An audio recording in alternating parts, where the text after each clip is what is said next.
Amendment bill के विरोध में पटना के गर्दनीबाग में बड़ी संख्या में अलग अलग मुस्लिम संगठनों का प्रदर्शन चल रहा है और सीधी तस्वीरें मैं यहाँ दिखा रही हूँ।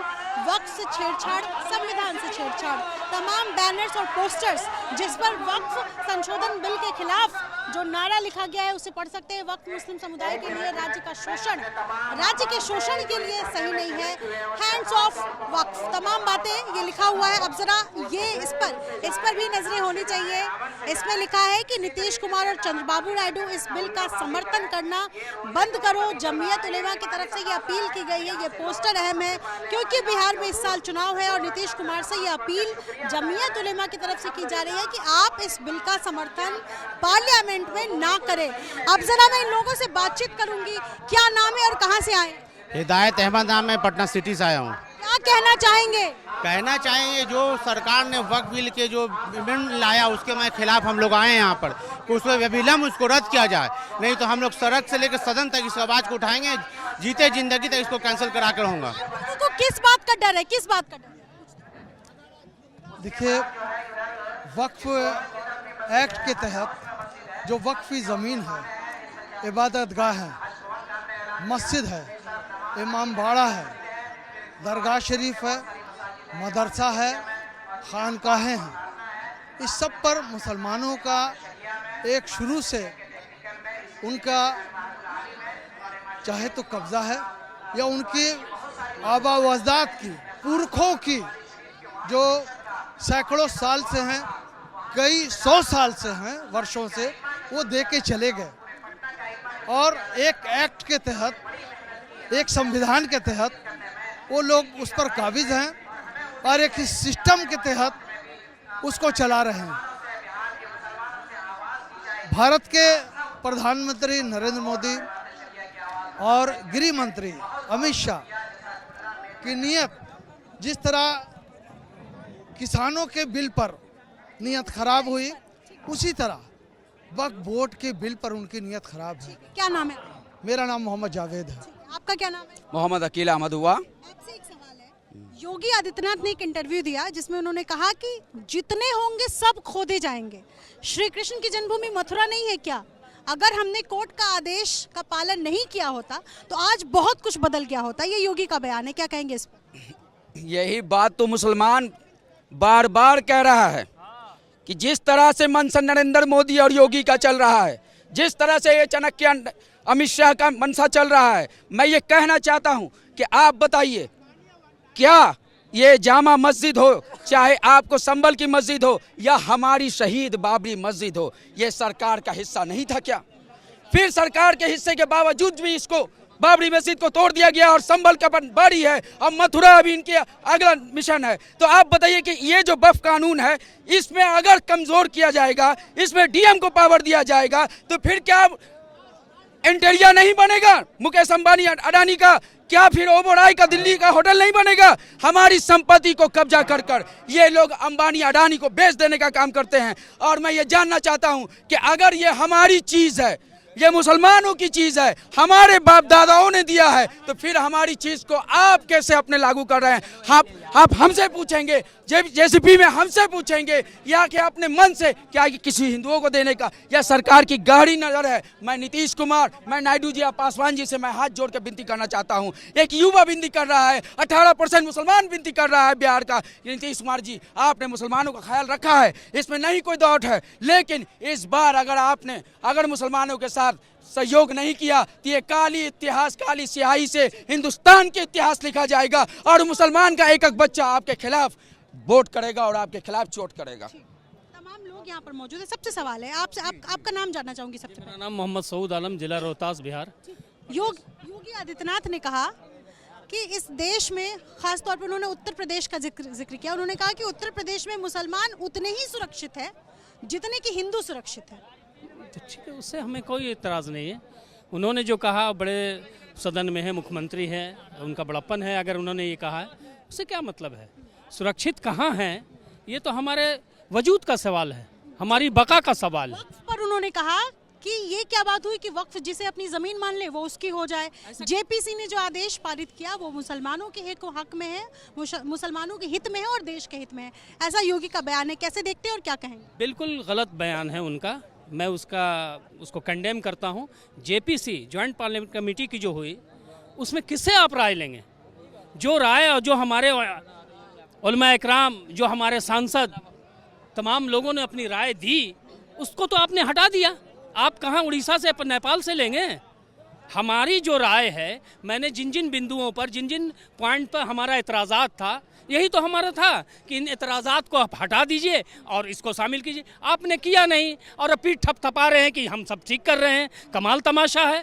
ये हमारे वजूद का सवाल है, हमारी बका का सवाल है। हम 1 इंच भी इस आंदोलन से पीछे नहीं हटेंगे। ये तो अभी झांकी है, अगली लड़ाई बाकी है। इंशाअल्लाह ताला रहमान हम एक इंकलाब पैदा करेंगे।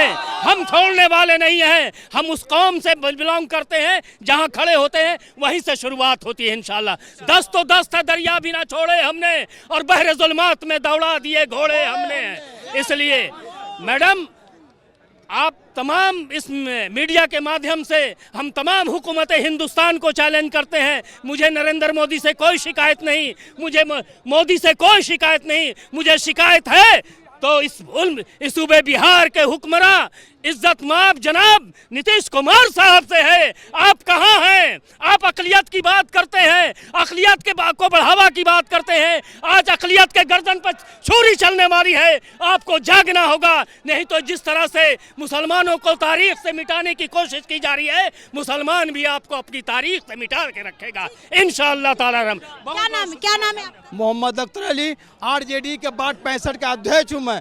जो ये बिल लाया गया है नरेंद्र मोदी के द्वारा और जो जिसका ये समर्थन में अभी नीतीश कुमार या चंद्रबाबू नायडू हैं, उनको समर्थन है ये बिल का वापस लेना ही लेना है। ये काला कानून जी। बाकी लोगों से भी सवाल है, आपका नाम बताएं। मोहम्मद ज़ीशान अता। योगी आदित्यनाथ ने कहा कि जितने होंगे सब खोदे जाएंगे। श्री कृष्ण की जन्मभूमि मथुरा नहीं है क्या? अगर कोर्ट के आदेश का पालन नहीं किया गया होता तो अब तक बहुत कुछ हो गया होता। मैं तो कहता हूं कि योगी जी का घर खोदा जाए। क्या पता योगी जी का घर में भी कोई मंदिर होगा। योगी जी का घर जो अपना घर है या नहीं वो कोई ठीक नहीं। तहकीक करने के बाद वो निकल जाए, मेरी वक्त की ज़मीन हो, जैसे अंबानी और अडानी हमारे वक्त की ज़मीन को कब्जा कर लिया है। आप कह रहे हैं कि अंबानी अडानी ने वक्फ की ज़मीन पर घर बनाया? पूरे सरकार, पूरे हिंदुस्तान में हमारी वक्त की ज़मीन के हुकूक को ये जो बर्बाद किया जा रहा है, हमारे वक्त की ज़मीन को बर्बाद किया जा रहा है हिंदुस्तान के अंदर में। उन्होंने ये भी कहा कि मुसलमान उत्तर प्रदेश में उतने ही सुरक्षित हैं जितने कि वहाँ हिंदू सुरक्षित है। कैसे देखते हैं आप योगी के बयान? नहीं, जब से योगी सरकार आया है यूपी में मुसलमान सुरक्षित नहीं है। यहाँ के मुसलमान अभी से सुरक्षित नहीं है, ये आदम जमाने से सुरक्षित है। यहाँ हिंदुस्तान की मिट्टी जो है, हिंदू और मुसलमान, सिख ईसाई मिल्लत की मिट्टी है। उनके सर्टिफिकेट देने की जरूरत नहीं है। योगी आप सभी से सवाल ये है कि वक्फ के मुद्दे पर नीतीश कुमार की आपको लगता है घिरती नजर आ रही है? क्योंकि अब तक आप लोग कह रहे हैं कि स्टैंड नहीं लिया, नीतीश कुमार ने हमारा साथ नहीं दिया। बिल्कुल Nitish we reject Waqf bill. बाकी बाइट देने के लिए स्टेज है ना, स्टेज पे सब लोग हैं ना। वी रिजेक्ट वक्फ बिल, बस। बाकी वहाँ पे जाके जो बाइट देना, आप लोग जिम्मेदार हैं, हम लोग जिम्मेदार हैं, फिर जिम्मेदारों को बाइट दीजिए ना भाई। मेरे जो जिम्मेदार है वो बाइट देंगे। चलिए, अरे आम जनता कितना नॉलेज आम जनता है। बोलिए आप हर को बोलने का अधिकार है। अपना मन, मेरी बात सुनिए, हर को अपना मन का बात बोलने का अधिकार हक है। तो जाने कैसे होगा हमारे साथ क्या जायज क्या नाजायज हो रहा है, हम नहीं उस चीज़ को रोजाना पेपर पढ़ते हैं, हमको समझ नहीं है। क्या नाम है? मोहम्मद फ़ाखिर आजम।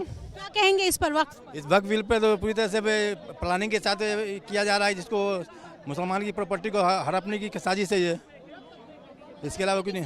हाँ ठीक है, और भी लोगों से मैं जरा बातचीत करूंगी कि ये लोग क्या कह रहे हैं। इधर देखिए एक बार, आप लोगों से सवाल है। वक्फ के मुद्दे पर इधर घूम जाए, क्या कहेंगे वक्फ के मुद्दे पर? हमारे लीडरशिप दे देंगे जो हमारा कायदे। से बात हो गई है, कॉमन सवाल है। अच्छा बोलिए। वक्फ के मुद्दे पर क्या कहेंगे? सरकार घिरती नजर आ रही है, नीतीश सरकार। ये कैसे बता देंगे इनकी ये डेटा कि गिरती नजर आएगी कि नहीं आएगी? ये तो अभी तो हम सवाल ही नहीं पूछना चाहिए। नहीं, सरकार ने समर्थन नहीं किया इसलिए। नहीं, सरकार ने समर्थन नहीं किया या सरकार ने क्या महसूस किया है तो सरकार जाने। हम तो अभी धरना स्थली में हैं। अगले हफ्ते संसद में ये बिल पेश होने जा रहा है, ये खबर है। ये तो पता नहीं हमें। तो मैम ज्वाइंट पार्लियामेंट्री कमेटी कब बैठती है तब? ये मालूम नहीं हमको क्या है आगे नहीं है। क्या कहेंगे आप लोग? देखिए, एक बात सुनिए, मैं बता दूं, जो कहना था तो आपने सुन लिया। बहुत लंबी चौड़ी तकरीर हुई है। लोगों से, कॉमन लोगों से ये सवाल कर रही हूँ, वक्फ के मुद्दे पर आप लोग क्या? देखिए, कंप्लीट रिजेक्टेड बिल। यही कहना है कि इसको सरकार रिजेक्ट करे, इससे कम पे मुसलमान को कोई मंजूर नहीं है। जायदाद हमारी, हमने वक्फ किया है और आप हमारे लिए इसमें जो मुदाखलत करेंगे उसको हम रिजेक्ट करते हैं। हम इसको इसलिए सभी पूरी मुस्लिम आवाम और साथ साथ में यहाँ के सेकुलर जो भी तंजीमें और सेकुलर जो भी पार्टियां हैं सारी इसको कंप्लीट तौर पर रिजेक्ट करती है। बस यही हम लोग का मुतालबा है। बहुत शुक्रिया बातचीत करने के लिए। बड़ी संख्या में यहाँ जो लोग पहुँचे हुए हैं, जिनका साफ तौर पर कहना है कि वक्फ के मुद्दे पर जिन जिन ने हमारा समर्थन नहीं किया, जिन्होंने इसकी हिमायत नहीं की, हम उनके खिलाफ रहेंगे। और ये सिर्फ झांकी है जो आज यहाँ पर हुआ है, इससे बड़ा प्रदर्शन होगा। जाहिर सी बात है, वक्फ के मुद्दे पर पटना में पहली बार इतना बड़ा प्रदर्शन हुआ। अलग अलग मुस्लिम संगठनों से लोग पहुँचे, आरजेडी, मुस्लिम लीग, समाजवादी पार्टी, चंद्रशेखर रावण जो कि इस वक्त सांसद हैं नगीना से, वो भी यहाँ पहुँचते हैं, प्रशांत किशोर यहाँ पहुँचते हैं, और सबने एक साथ वक्फ के मुद्दे पर समर्थन किया। और साथ साथ नीतीश कुमार जो कि अब तक चुप्पी साधे हुए हैं, यानी समर्थन नहीं कर रही हैं, उनसे भी अपील करने की गुजारिश यहाँ मुस्लिम संगठनों ने की है।